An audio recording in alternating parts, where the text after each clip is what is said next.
The Running Man is opening this week. The newest film from one of my favorite directors, Edgar Wright, with Glen Powell, is opening this week. And I've been super excited about this ever since we first saw the presentation at CinemaCon last year. It looked insanely good. The trailers have been great. Again, great star, great director. What's not to like? Well, apparently, great trailers, great director, great star isn't getting people excited because according to reports right now, Running Man is projected to not have a good opening weekend. They're projecting for $17 to $18 million opening, which is not great. It's not good because this movie cost over $100 million to make. That would not be a banger start for The Running Man. And sadly, I'm seeing a lot of parallels right now between Running Man and Fall Guy. Fall Guy, great director, great stars, great movie. And for what good trailers, and for whatever reason, just did not get its hooks into people's interest, and it just didn't do well at the box office, despite the fact that it absolutely 100% looked great, and it was great. And now Running Man, again, the weekends are not looking so good. But here's the funny thing, Rob. When you sit back, I think everybody, yes, most people on our show, is Edgar Wright a great director? Everybody's going to say yes. You know what? None of his films open big. I think his biggest opening was like a $30 million film. Let's take a look at this. So Edgar Wright's opening weekend Evolution. Shaun of the Dead was limited. Nobody really knew who he was. $4.5 million opening. Hot Fuzz had a $5 million opening. Scott Pilgrim vs. the World had a $9.3 million opening. The World's End had a $7.3 million opening. Baby Driver was his biggest opening. Baby Driver, $21.3 million. Last Night in Soho had a $4.5 million opening. And then Last Night in Soho, we have $4.5 million opening. His films don't exactly open huge. They're great. Sometimes they have legs. Sometimes they become all-time classics. But none of them have ever particularly... It's weird to think that if it opens to $17 to $18 million, it'll represent one of the bigger opening weekends of Edgar Wright's career. I'm sure if he had followed through and done the Ant-Man movie, that might have been his biggest opening weekend. Now, at the same time, Alien or Predator Badlands was projected to have a $25 million opening weekend. It ended up at a $40 million opening, biggest opening of the franchise history.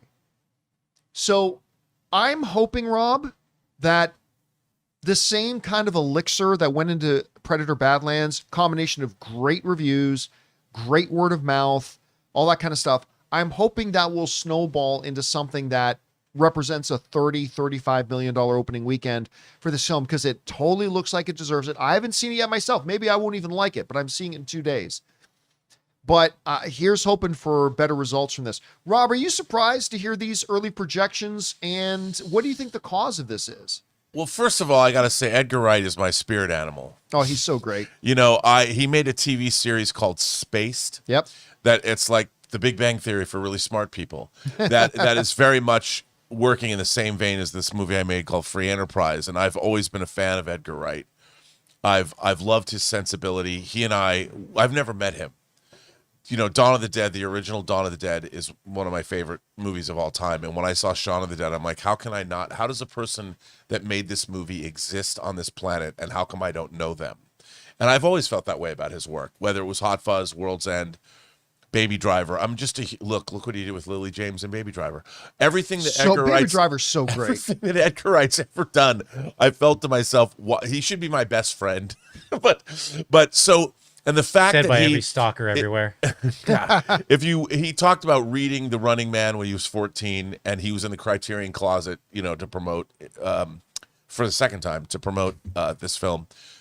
I can't believe we got 2 Bachman books this year. I am watching this movie. I'm looking at the trailers, and I'm thinking, my God, good on you, sir. You're my best friend I've never had. So everything you've ever done, I've rooted for you. And I looked at look, John, we saw the trailers, the first trailers for this at CinemaCon, or the first stuff from CinemaCon, jaw-dropping even then. So good. Looks so good. I think this is just a theory.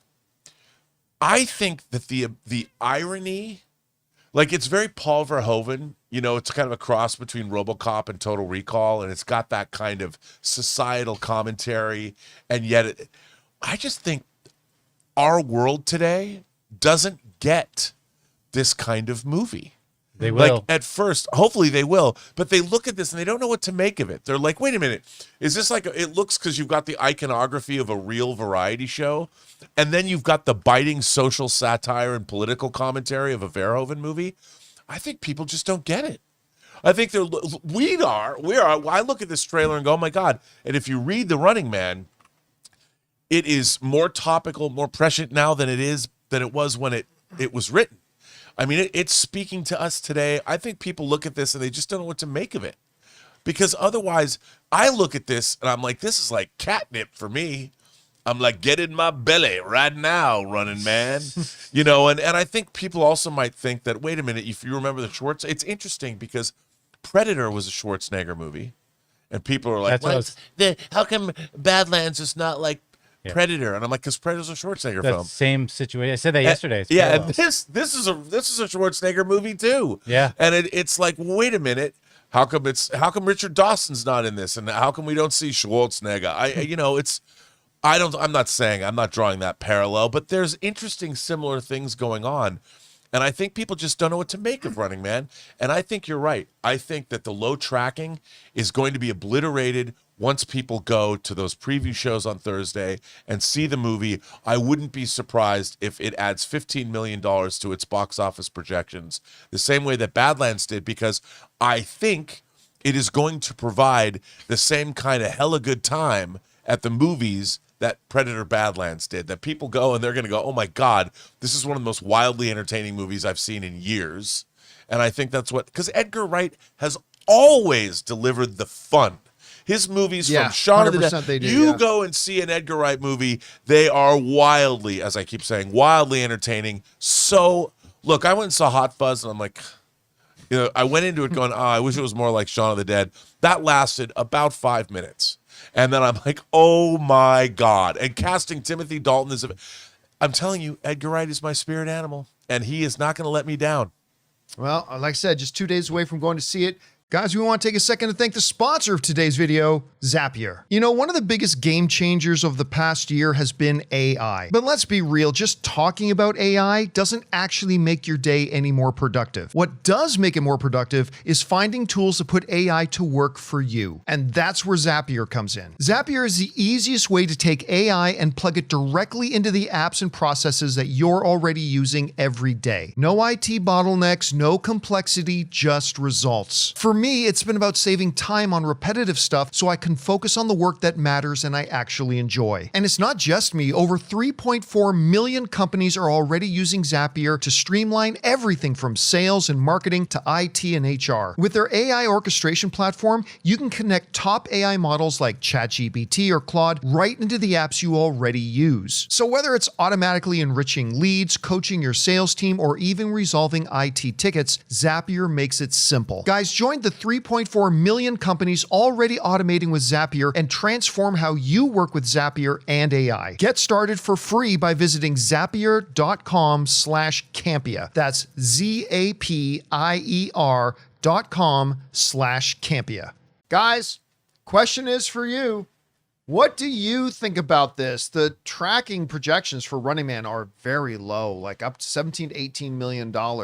Can the same thing happen to it, what happened to Predator Badlands, where it far exceeds its original pitch? Why do you think it's not getting people's attention or people's interest to go to the theater to see it? Whatever you guys think, jump down to the comment section below and let us know your thoughts. Hey guys, thanks so much for watching this video. Make sure you like the video, leave a comment, and subscribe to our channel. And don't forget, we have a daily podcast called the John Campea Show podcast, available on Apple Podcasts, Spotify, or your favorite podcasting app of choice. Go and subscribe to it today so it'll be there when you need it.